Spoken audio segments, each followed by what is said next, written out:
ओम शांति।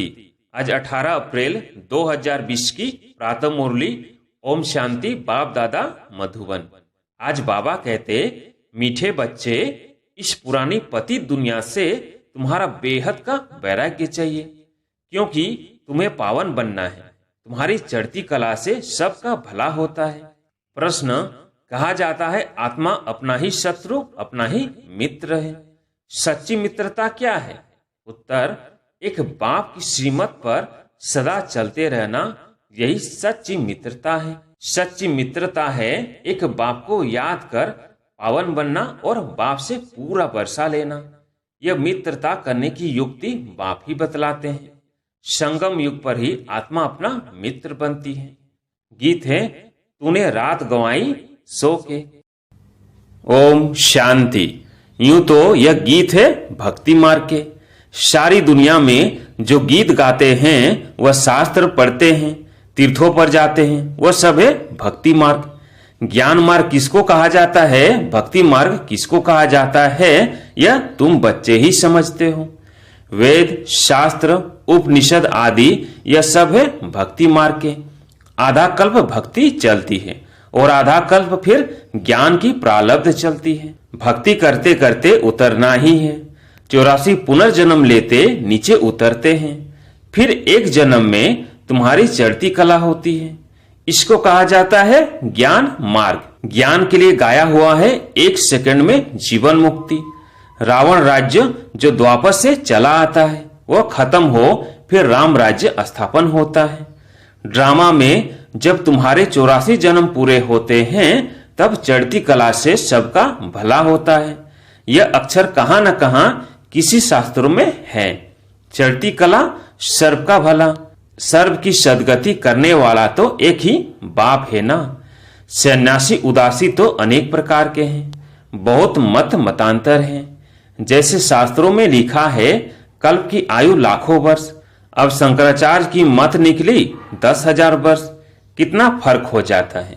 कोई फिर कहेगा इतने हजार। कलयुग में है अनेक मनुष्य, अनेक में अनेक धर्म। सतयुग में होता ही है एक मत।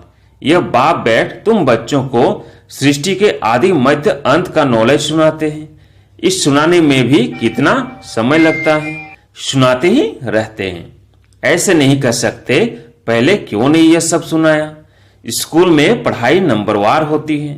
छोटे बच्चों के आर्गन्स छोटे होते हैं तो उनको थोड़ा सिखलाते हैं। फिर जैसे जैसे आर्गन्स बड़े होते जाएंगे बुद्धि का ताला खुलता जाएगा, पढ़ाई धारण करते जाएंगे। छोटे बच्चों की बुद्धि में कुछ धारणा हो न सके, बड़ा होता है तो फिर बैरिस्टर, जज आदि बनते हैं। इसमें भी ऐसे हैं, कोई की बुद्धि में धारणा अच्छी होती है। बाप कहते हैं मैं आया हूं पतित से पावन बनाने। तो अब पतित दुनिया से वैराग्य होना चाहिए। आत्मा पावन बने तो फिर पतित दुनिया में रह न सके। पतित दुनिया में आत्मा भी पतित है, मनुष्य भी पतित है। पावन दुनिया में मनुष्य भी पावन, पतित दुनिया में मनुष्य भी पतित रहते हैं। यह है ही रावण राज्य, यथा राजा रानी तथा प्रजा। यह सारा ज्ञान है बुद्धि से समझने का। इस समय सभी का बाप से है विपरीत बुद्धि। तुम बच्चे तो बाप को याद करते हो, अंदर में बाप के लिए प्यार है, आत्मा में बाप के लिए प्यार है, रिगार्ड है, क्योंकि बाप को जानते हैं। या तुम सम्मुख हो, शिव बाबा से सुन रहे हो। वह मनुष्य सृष्टि का बीज रूप ज्ञान का सागर, प्रेम का सागर, आनंद का सागर है। गीता ज्ञान दाता परम पिता त्रिमूर्ति शिव परमात्मा वाच।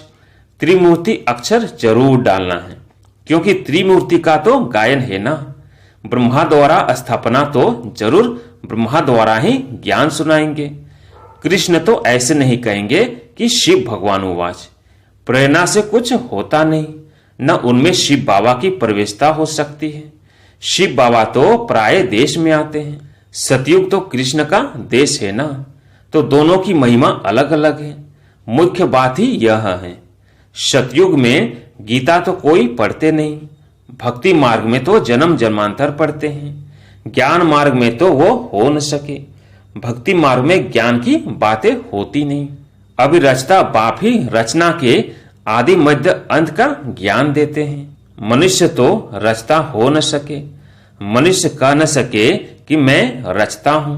बाप खुद कहते हैं मैं मनुष्य सृष्टि का बीज रूप हूँ, मैं ज्ञान का सागर, प्रेम का सागर, सर्व का सद्गति दाता हूँ। कृष्ण की महिमा ही अलग है। तो यह पूरा कॉन्ट्रास्ट लिखना चाहिए, जो मनुष्य पढ़ने से झट समझ जाए कि गीता का ज्ञान दाता कृष्ण नहीं है। इस बात को स्वीकार किया तो यह तुमने जीत बनी। मनुष्य कृष्ण के पिछाड़ी कितना हैरान होते हैं। जैसे शिव के भक्त शिव पर गला काट देने को तैयार हो जाते हैं, बस हमको शिव के पास जाना है, वैसे वो समझते हैं कृष्ण के पास जाना है, परंतु कृष्ण के पास जा न सके। कृष्ण के पास बलि चढ़ने की बात नहीं होती है। देवियों पर बलि चढ़ते हैं, देवताओं पर कभी कोई बलि नहीं चढ़ेंगे। तुम देवियां हो ना, तुम शिव बाबा के बने हो तो शिव बाबा पर भी बलि चढ़ते हैं। शास्त्रों में हिंसक बातें लिख दी हैं। तुम तो शिव बाबा के बच्चे हो, तन मन धन बलि चढ़ाते हो और कोई बात नहीं, इसलिए शिव और देवियों पर बलि चढ़ाते हैं। अब गवर्नमेंट ने शिव काशी पर बलि चढ़ाना बंद कर दिया है। अभी वह तलवार ही नहीं है। भक्ति मार्ग में जो आपघात करते हैं, यह भी जैसे अपने साथ शत्रुता करने का उपाय है। मित्रता करने का एक ही उपाय है जो बाप बतलाते हैं। पावन बनकर बाप से पूरा वर्षा लो, एक बाप की श्रीमत पर चलते रहो, यही मित्रता है। भक्ति मार्ग में जीव आत्मा अपना ही शत्रु है, फिर बाप आकर ज्ञान देते हैं तो जीवात्मा अपना मित्र बनती है। आत्मा पवित्र बन बाप से वर्षा लेती है। संगम युग पर हर एक आत्मा को बाप आकर मित्र बनाते हैं, आत्मा अपना मित्र बनती है। श्रीमत मिलती है तो समझती है हम बाप की मत पर ही चलेंगे, अपनी मत पर आधा कल्प चले। अब श्रीमत पर सदगति को पाना है, इसमें अपनी मत चल न सके। बाप तो सिर्फ मत देते हैं, तुम देवता बनने आए हो ना, या अच्छे कर्म करेंगे तो दूसरे जन्म में भी अच्छा फल मिलेगा। अमर लोक में यह तो है ही मृत्यु लोक। यह राज भी तुम बच्चे ही जानते हो, शो भी नंबर वार।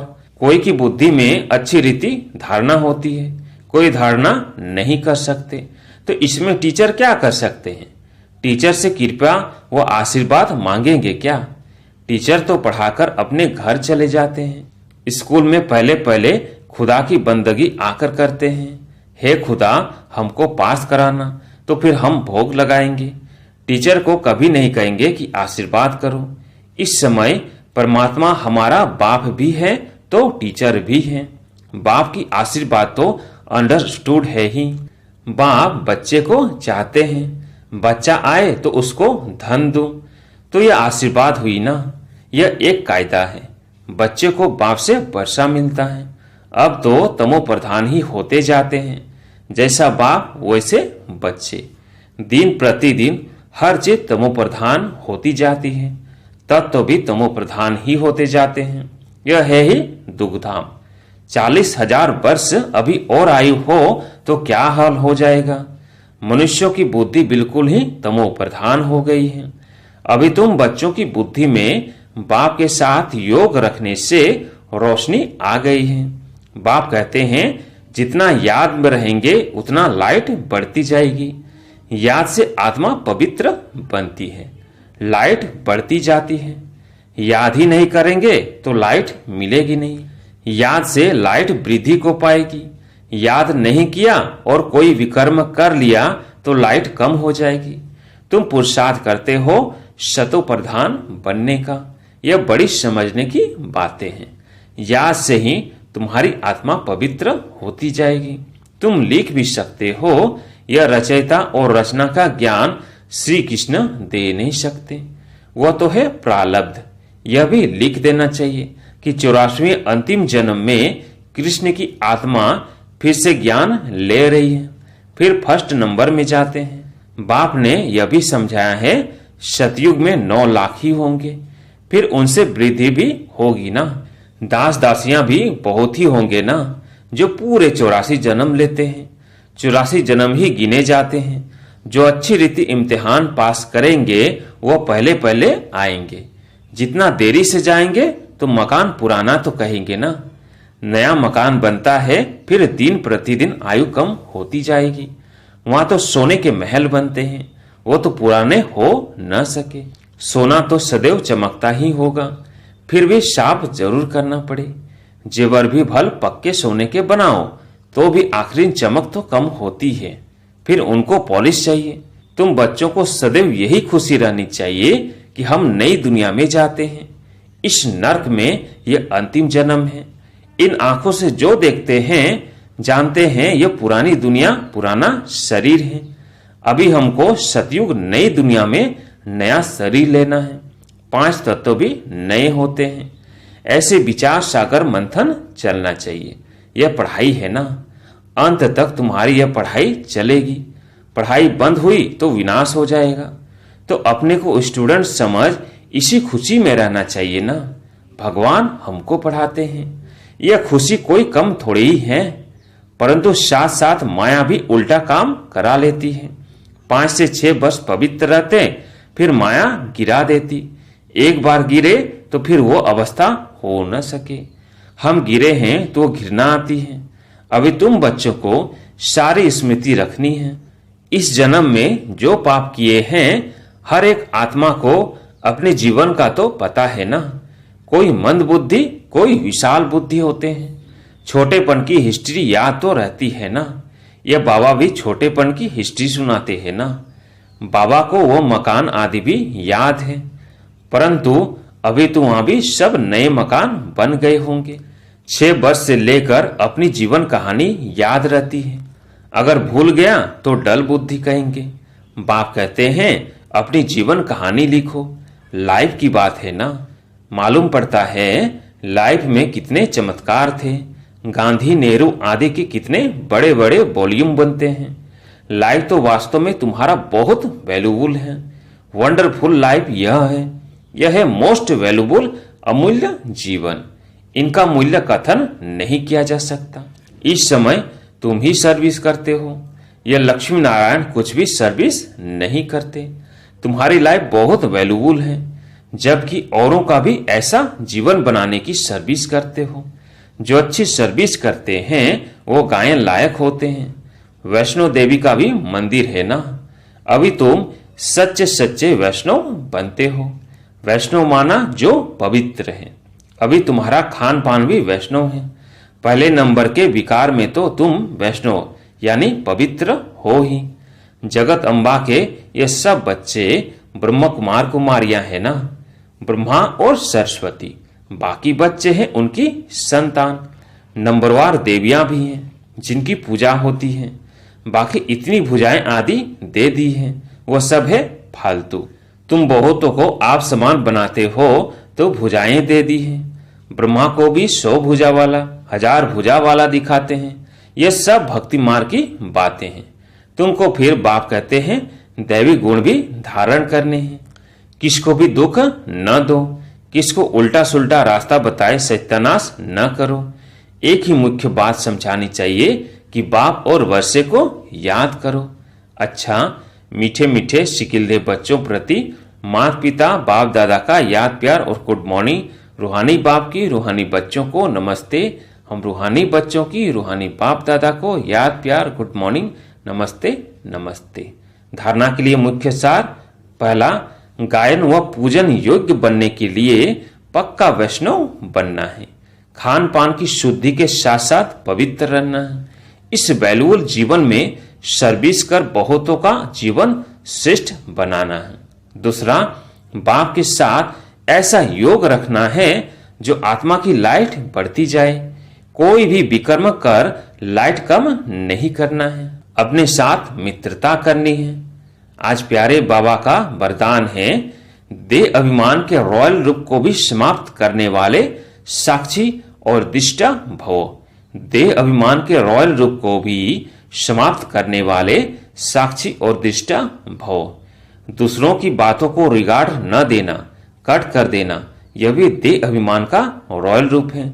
जो अपना व दूसरों का अपमान कराता है, क्योंकि जो कट करता है उसे अभिमान आता है और जिसकी बात को कट करता उसे अपमान लगता है। इसलिए साक्षी दृष्टा के वरदान को स्मृति में रख ड्रामा की ढाल और ड्रामा के पट्टे पर हर कर्म और संकल्प करते हुए मैंपन के इस रॉयल रूप को भी समाप्त कर हर एक की बात को सम्मान दो, स्नेह दो, तो सदा के लिए सहयोगी हो जाएगा। स्लोगन: परमात्म श्रीमत रूपी जल के आधार से कर्म रूपी बीज को शक्तिशाली बनाओ। परमात्म श्रीमत रूपी जल के आधार से कर्म रूपी बीज को शक्तिशाली बनाओ। ओम शांति।